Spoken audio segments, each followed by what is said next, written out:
Hey guys, welcome back to another edition of the Detour Live. Last one for a while. We need a spell. I think we're cooked. Good start. Good start. Up and about. Yeah. How do I just come back on? I'm happy. Let's go. I know, Scotty's fresh.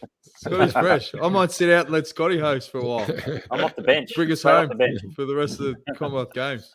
I'm always joined by John Iffy Trevorrow, four-time national road champion.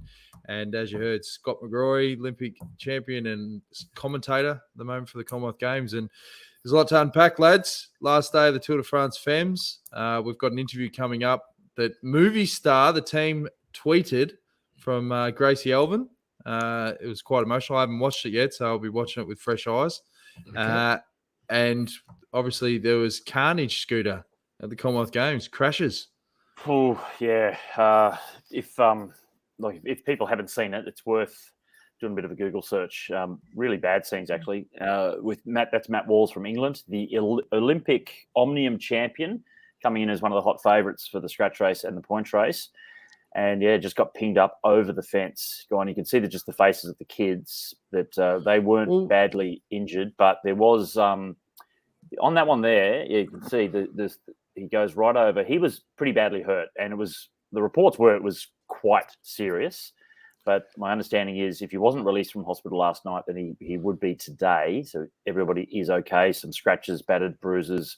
Walls has a pretty serious knee injury. And the Canadian you can see up on the fence, he actually, as he comes back down, gets his arm caught in between the fence rail and the wooden part of it. And he's broken his arm in there as well. So, poor bugger.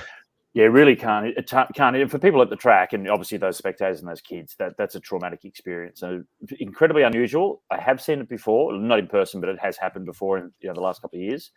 But really, really unusual scenes to have happen, and quite disappointing. And now the other side of things, from a Australian perspective, Matthew Glaetzer was racing for the bronze medal in the sprint, and it went to a decider, and then he was relegated in the decider, so he missed out on the bronze medal. But Matthew Richardson come away with the gold, so that was fantastic.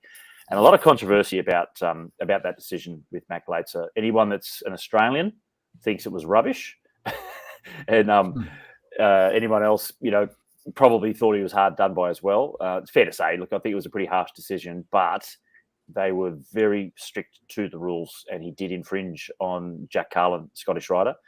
And regardless, they stuck to the rules, and whether it was harsh or not, it's really unfortunate for the Wi-Fi. It is unfortunate for the Wi-Fi, Scotty. We've got a live comment, Jack C. Scooter, the new host of the Detour. That's if the Wi-Fi holds. He just got sacked. Yeah. And Samantha In says, Scott, enjoying your commentary with Kate Bates immensely. Unbelievable images from the crashes. I feel for Matt Glaetzer. He can't take a break. No. Well, at least he didn't have a break. That's the thing. He had the crash in the Kirin. Look, he has a gold medal. He got a gold medal from the team sprint. There's still the kilometre time trial. I'm not sure if he's on the start list. I haven't looked at that for the kilometre tonight. He would be one of the favourites if you went for it. So, look, maybe that's something he's going to try and step up and do. Didn't he win this at the last Games? Didn't he win? Yeah. And I think, look, it depends on how disappointed he was after being relegated from the sprint yesterday versus the crash from the day before. So the Kirin got the gold medal in the team sprint. It's a big program, but look, it's another race. It's only one more bar of Wi-Fi left. just keep trying it out there. I love it. Yeah, I do feel for Matty Glaetzer in that he's a great bike rider. We know that. He missed out on the bronze medal, and it was a pretty tough decision. It was all on the fact that he came around the Scott, but the Scott was never under the meter line. The sprinter's line, he stayed outside it. It didn't just drift out, he stayed out, so which meant that Matty really should have probably given a fraction more room. So it's quite controversial. Matty was always going to beat him. He was going quicker than him. So it's just a bit of bad luck. And totally. I totally agree. The Kirin, he crashed badly, maybe could have won that. But I thought he made a real tactical mistake. He was in perfect position, did everything right, always a rider's going to come from behind, and that's what he did. And he didn't leave any room to move. So it's not like they suddenly are there. They've got to come a whole length past you. You got time to do something. He didn't move. He stayed there, and then he had nowhere to go. He ran into the wheel. Yeah, I totally agree with you, John. And it's one of those things in cycling, and Dan and I know this from working with Fox Sports and doing interviews with riders. Cycling has always been traditionally a sport where you don't criticise the tactics or the athletes. Whereas, say, if you look at football, right, after every game of footy, there are 10, 12, 15 ex-players working in the media and critiquing what happened in the game. And they are going to be harsh and criticise players that didn't perform or didn't do what they thought they should have. In cycling, if you do that, the athletes won't talk to you again. And we had that with Cadel in particular. Cadel, and you had to work with him again until he, came back around again. And in this case, and Matthew's, he's a fantastic guy. He's a superstar. He's been a world champion, Commonwealth champion. But he made two mistakes. He made a mistake in the Kieran that led to that crash, unfortunately. And then he made, a very slight mistake yesterday in the sprint, which led to him making contact with Jack Carlin. And that's why he got relegated. If he didn't do those two mistakes, he could have been a 3-time gold medalist this time. Well, that ends your ability to interview Glazer then. So it's done. Yeah, it's done. But you know what I mean? No. Look, it's always been critical. It's true. Anything critical. Remember, we used to go the other way. Remember, we'd just lay the praise on thick for guys like Cadel. Cadel with a heart the size of Ayers Rock, expecting you to bounce back today. Oh, yeah. And then you get a better answer. Totally. Yeah. And the facial expression. I remember there was that one time I interviewed him after the time trial, had the time trial, and I said to Cadel, I thought, you know what? It's a time trial. What's an interview about a time trial? Just let him tell us what he wants to say. And I said, Cadel, pretty tough time trial. You rode well. How did it go? He said, they said go, so I went. That's right. What about the day you said? You got to remember, guys, you got to remember, Cadel actually is a big Detour fan, so he'll be watching this. No, but he will remember. Yeah, this, right? he will I remember. rolled my eyes, and then he went on and gave us a fantastic explanation of what went on in the time trial. But his first thought was, they said go, so I went. The best was in 2008 when he had the yellow jersey and he said it was all hectic and there's people, leaning over trying to get grabs with him, whatever. And you could tell he was over it. And you came in at the end, you go, Cadel, how are you feeling today? And he goes, oh, I'm bloody over journalist, that's for sure. And he rode off. Okay. So we might need to get another grab, Scooter. Yeah, who else can we get? The best one, though, probably still the best one was Frank Schleck. When I interviewed Frank Schleck at the top of Mont Ventoux. And we all thought it was the final attack on the climb. We thought the only chance he could get from fourth up to third and beat Lance Armstrong onto the podium was to attack him, and we couldn't see anything, could we? We're at the top of Ventoux. There was one little tiny monitor, virtually didn't see any of the climb. And then in the anti-doping control, I saw Frank and called him over. I said, mate, can we get a quick grab? And because I hadn't seen anything of the climb really. And I said, look, we're all expecting you to attack today. You just didn't have the legs. And he said, oh, well, I don't know if you weren't watching, but yeah, I was attacking. I said, yeah, look, mate, sorry, I haven't seen anything. Sorry, can we do that again? And that was the same day when I stuck my camera out and hit Lance in the head. And he went nuts, Lance. And I moved behind the Belgian journo and he thought it was him.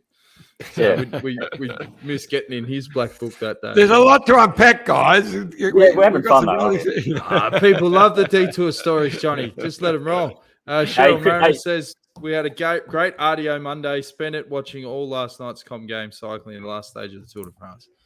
Cheryl's had a great time. On you, Shays. Christina Clonan, 500-meter time trial. So she made the transition from the track endurance. John, squad. hang on. Your phone went off. Time out. I told him. Unbelievable. I told him if his phone goes off, he's in the sin bin. So 1 minute in the sin bin, John. Yep. You were saying, John, Scooter? Oh, this is extraordinary. Christina Clonan, she came from athletics, came across to cycling, went into the track endurance program, then made the transition back to sprinting. And, he's been sort of in the mix at international level, but then come away with a 500-meter time trial victory. So she got a gold. So that's fantastic. Anyone within the the national team program would be over the moon, totally wrapped for Christina. She's put in so much hard work and she's a really lovely, lovely person. So everyone's happy for her to get that gold. And Jess Gallagher, second gold medal for her, along with Caitlin Ward. So another great story. They'll be gunning towards the Paralympic Games in 2024 as well. So, a couple of gold medals last night, 3 gold medals, in fact. So we've gone to 6 in total, which is really good. We're pretty happy with that because It's a new look team, very much. It's a very much a new look team. You look at the women's team pursuit team on the first night, completely. Half of them at least were new to the team. You look at the men's team pursuit that finished third. All the riders were new. Luke Plapp was the most experienced of the group, and he was our fifth man last year. Only 12 months ago, he was our fifth rider. So we've got this real new batch of riders coming through. Matthew Richardson obviously stepping right up and winning gold in the sprint last night. So, exciting couple of days on the track. We've still got one more night to come. All right, we'll bring John back in. It was Vazzy, me mate Vazzy. I don't care who it is. You know the rules. Turn your phone off, and that's it. I meant to turn it off. I did, Dad. I'm sorry, Dad, but he should know better. He's normally listening. He's one of our, it's not his fault. It is his fault. Yeah, you did exactly. Right. Blame Vaz. Yeah. So, what are you expecting tonight, Scooter? Gold Rush again. Wow. We had the 1,000-meter time trial, okay? So if Matt Glazer can pick himself back up, then maybe he's a real shot for that. I think his confidence is shot. It's going to be tough for him, but, the criticism on his tactics, I don't think he does talk to a higher power, so he may be able to get the spirit behind him to come away with the win tonight and get himself up and about. 40-kilometre points race for the men, that's going to be a tough one for us. I don't think we're going to be competitive in that. We've got some incredible bunch race riders from the other nations, the Kiwis, former points race world champion. We've got the English, the Welsh, some really strong riders in that one. Women's 10K scratch race, dead set chance for that one. A couple of options that we have in there. And the women's Kirin, which, look, Christina maybe could get a medal, I think. So there's a possibility of a gold or maybe 2 golds and maybe a medal tonight. So we'll see how it plays out. What time are you going on air? No afternoon session in Birmingham, so just the evening session. So you've got more time to hang around. Yeah, Australia time, it's 11 p.m. But yeah. All right, perfect. Well, what we'll do, we'll have a quick drinks break, and then let's unpack Annemiek van Vleuten. Iffy, fantastic for sure, result. Mate. All right, we'll be back soon. Good. And turn your bloody phone off. Look at this bike. You think it's just a bike, right? But it's not. It's a bike 374 people are looking at. This guy, this girl, them, all looking at it. People from here, there, and wherever this is. People that are looking for a bike. Or just a piece of it.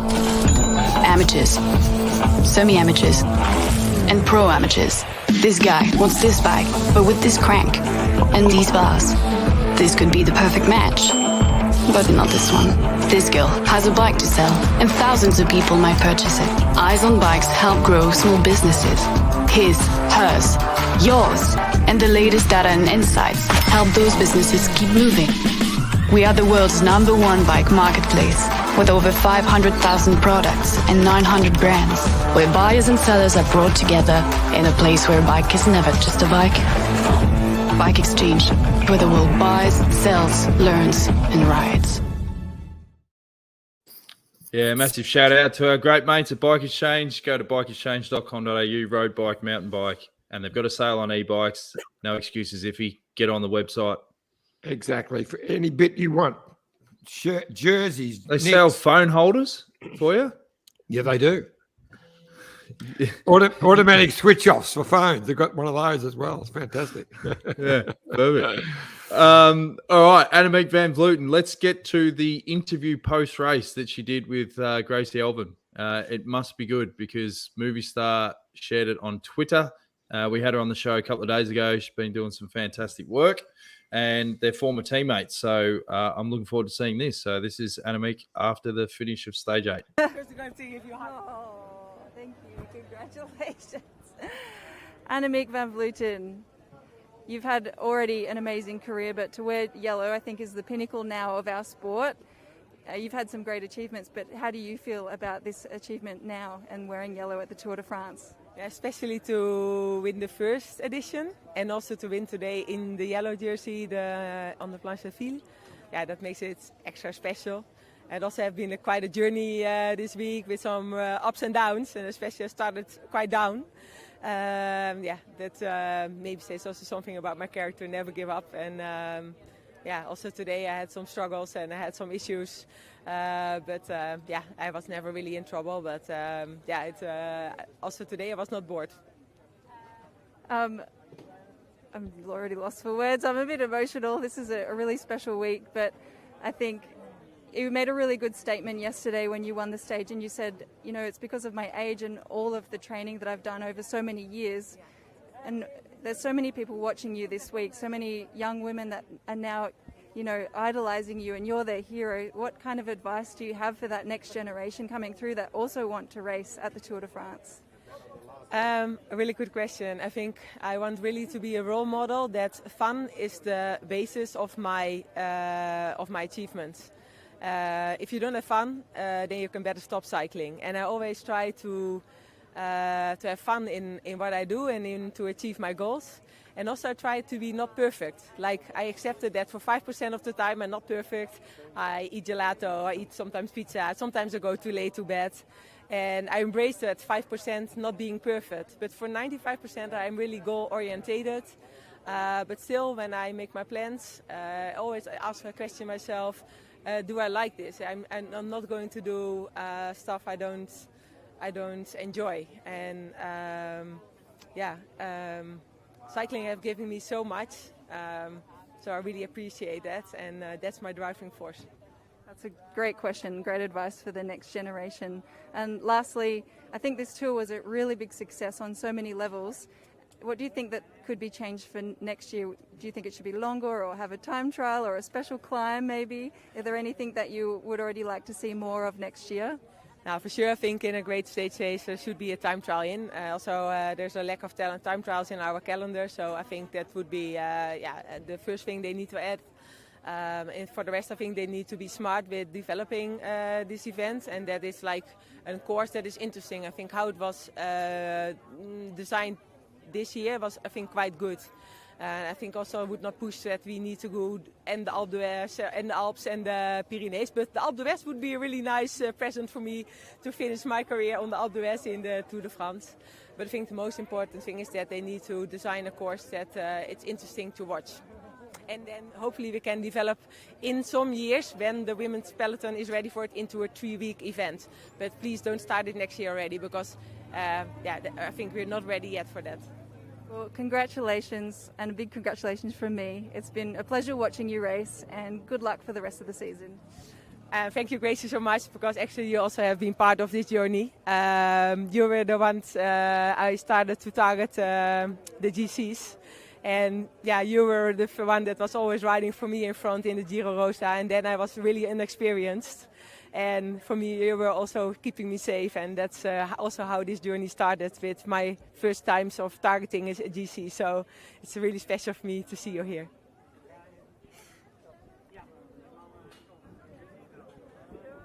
I mean it.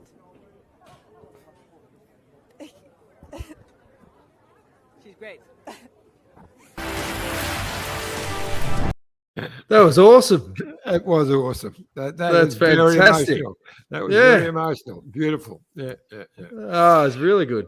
Yeah. And good on Gracie. Like that's a fantastic interview, and obviously, she there's put it on the history of line. those two. She let her emotion out there, which is not easy to do, and that was fantastic. But I got to tell you, first thing we're going to say is it was a great stage. I sat up and watched it, and all of these beautiful things they've been talking about, their emotion, and they're all in best of mates. Well, that's not what happened out on the road today, because Annemiek had some bike issues. She had to do a bike change, and the others went on the attack, and so she was 30 seconds out the back, and they Vollering and Elise Longo Borghini and a whole stack of them were attacking up the front. And I thought, whoa, this is a bit different. Did you see that, Scotty? I actually just was able to watch the highlights. I didn't get to watch the whole stage, but I did see all those incidents. But no love lost, perhaps. The Dutch are so dominant. Surely there has to be a little bit of jealousy that creeps in as well, doesn't there? I don't know if it was jealousy, but it's not like the Aussies. One Aussie wouldn't do that to another Aussie. But there's so many of the Dutch women. They're so dominant. They've probably got, if the top 30 women probably half of them are Dutch. So it becomes I know a different some Aussies- issue. I know some Aussies that would do that. Well, All not right, two. we'll go through that list off But air. it was great. And I just thought that Movistar, I don't know, because they've only got one team car in this. Not like in the men's Tour de France, where you got two. And one can be up with a brake, one can be back servicing. I don't Only got one understand why team that car. is. Why is that, do you think? I don't know. I don't Just know. lack of resources for the teams? Or if you had the resources, I think you should be allowed to have two cars. It just makes sense. No, it was a rule set by. It's not the team saying this. It's the. No. I understand, but I think that regardless of if the rule is that, or if the consideration is that all of the teams don't have the same sort of level of resources. Nothing. No, it's nothing to do with that. I think it was to do with, from what I can gather, it's to do with the Tour de France organisation, ASO, just trying to keep it a bit easier.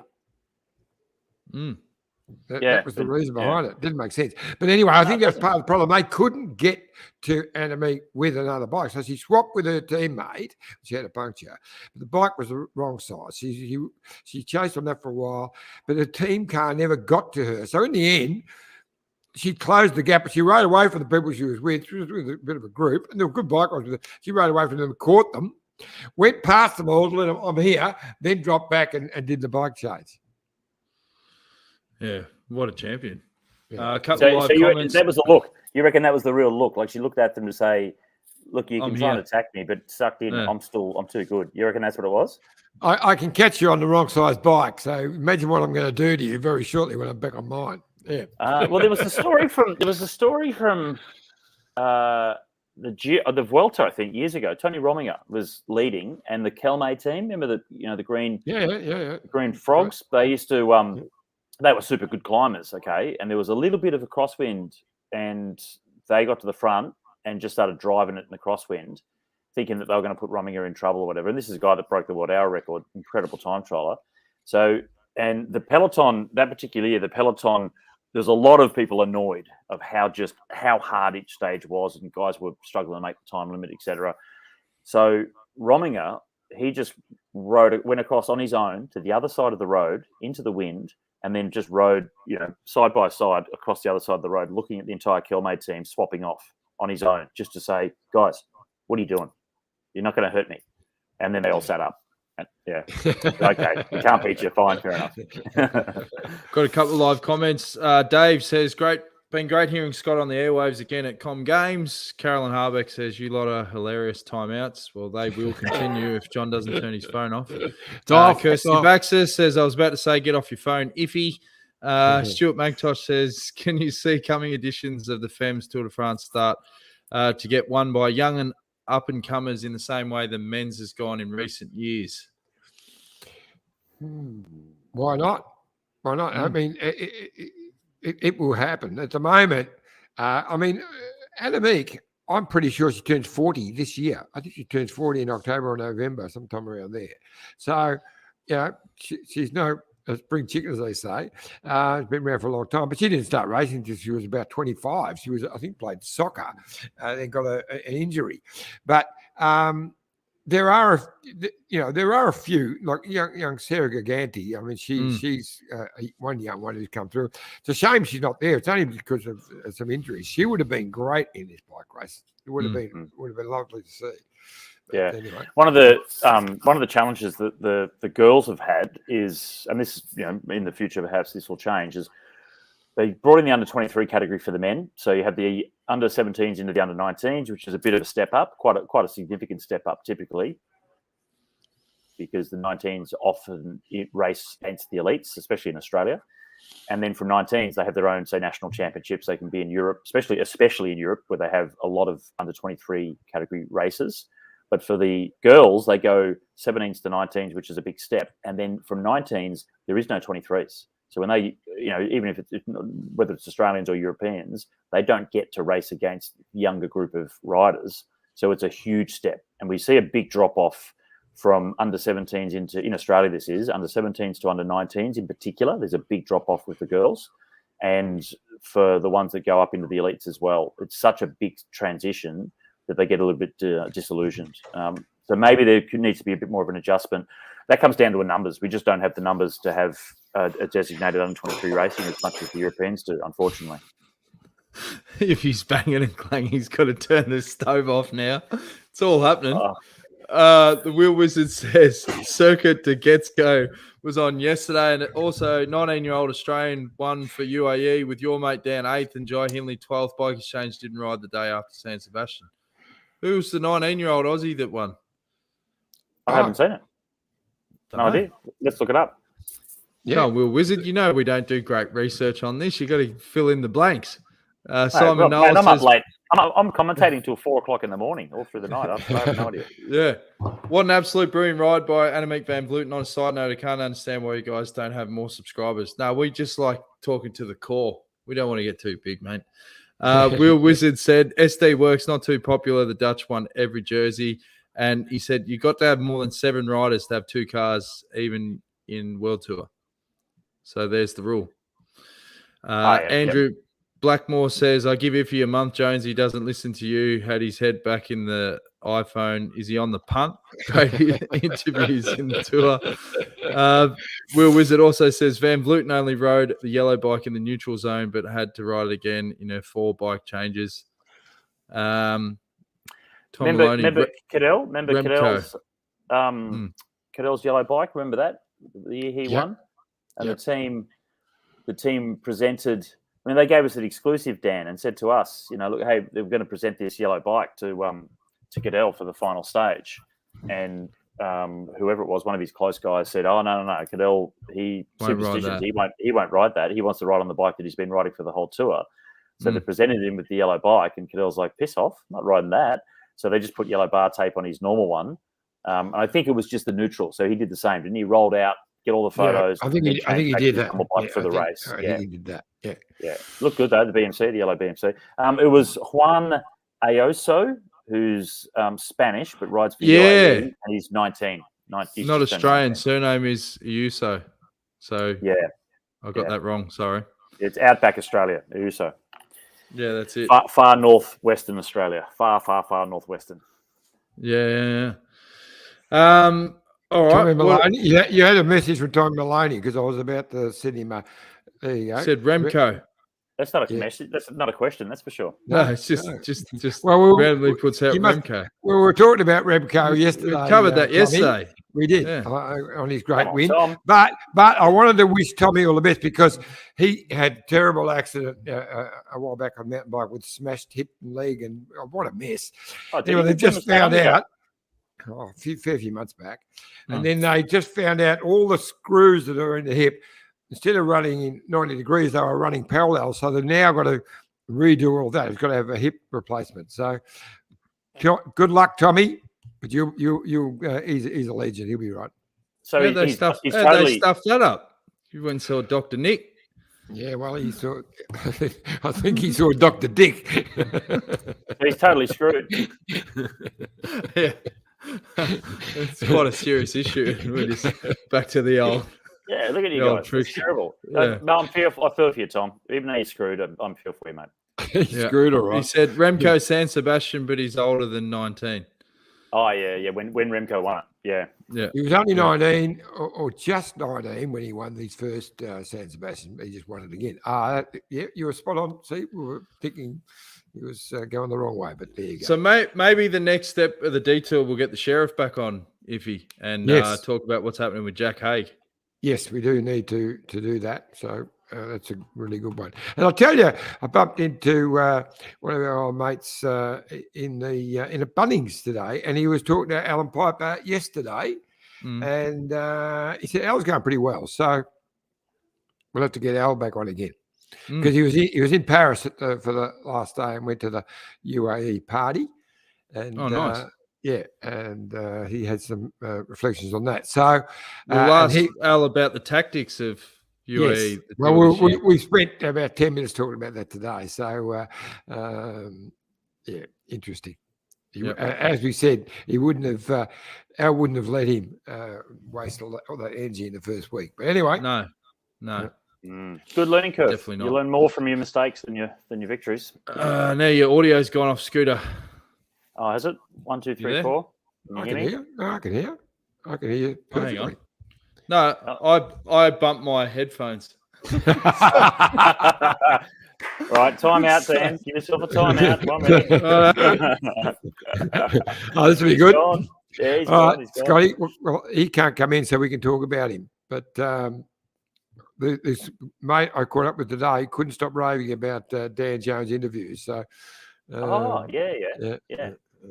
Well, it's good. look what Dan does, and anyone that was listening to watching the SBS coverage for the Tour de France, Dan throws in I guess that parochial Aussie kind of connection. Well, the bit of bogan. You bring back the bogan. That's it. Because look, we got commentating. We can be quite vanilla, right? And why I was always told about TV is don't be the same. Like if you've got a panel, 2, 3, 4 people, don't be the same. Don't all agree on everything all the time. So be a bit more controversial, but it has to be honest. And you're just honest. You're just being yourself and having a bit of fun with it. It's good. That's it. It was Tommy Patton that I caught up with in Bunnings today. So he's always got the inside goss. Senior Sergeant Patton. Yeah, military. Yep, exactly. All right. Well, what we got the good luck for the call tonight for the commies, Scooter, and when we back again, Iffy. What today is Tuesday? Probably Today's Monday. Is it? No, tomorrow. It's Tuesday somewhere. No, it's not. I got confirmation, guys. Confirmation for my accreditation for the Wollongong World Championships. Oh, so nice. Pretty chuffed to have gotten that. So working for Channel 9 on the broadcast. Yeah, perfect. So Mike Tomalaris, Kate Bates, and myself as hosts on the panel every day. The Tominator, he's back. The Tominator is back. And hey, good on him. He spent a month riding around France, so he might actually have some cycling knowledge for us at the World. Imagine how long his goatee's going to be by. I know. Yeah. He was having a crack at me when I posted a photo the other day, an old video from COVID days, and I had the full beard going. And he's like, "You'll have to shave that for Worlds." And then every photo every day of him and video looks like Colonel Sanders. We're just hanging off him, yeah. He'll have to have a shave as well. I should grow mine and we'll rock up as the bearded men. Like ZZ Top. Yeah. That'd be perfect. Yeah, absolutely. Yeah. All right, good stuff. Well, good luck for the broadcast tonight, Scooter. I'll see you again soon, John. And Nick, Sorry, I'm sorry to interrupt, mate. Couple of things that popped up. We have David Beckham racing.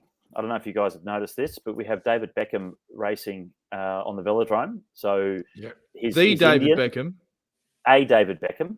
Oh. His parents, I actually can't remember his surname, super long name, but his parents were big fans of David Beckham, obviously, so they named him David Beckham. So he's a bet on the track. And so David Beckham. So Beckham is his middle name. Yeah. Well, he's just down as David Beckham. Whatever, a really long Indian name, I can't remember it. And we also have Ronaldo. I saw him. Yeah, I saw him. Ronaldo Leighton Jam is his name, and he's named after Ronaldinho, who I thought because you got a couple of Ronaldos, but I didn't realize Ronaldinho is his actual original name is Ronaldo. So Ronaldinho is a nickname. So he's named after him. And he was up against someone. I forget who was racing. It might have been Glazer. And I said, I think was Presley. I said, because at Leighton Jam, because you're throwing in these little lines all the way through Ronaldo. I hope he's done his boot straps up, David Beckham coming out on the pitch now or whatever. And then with Leighton Jam, it was Matty Glazer will be looking to have Leighton Jam on toast. Yeah, I did hear that. Yeah. And there's someone else. This has been dad joke. Come on, it's just funny. Now, one of them did their time was whatever for the Fly 200 was 9.777. 747. You said, jet of a ride. And I'm thinking, the youngsters wouldn't even get that. 747s haven't been around for about 20 years, mate. Showing your age. Hey, babe, but you got it. I was talking straight to you, John. My generation. That's it. All right. Well, we look forward to plenty more zingers tonight, Scooter. So jot them down and have them ready to go. I will. All right. Cheers, guys. Joey, mate. Take it easy. See you guys. See you guys.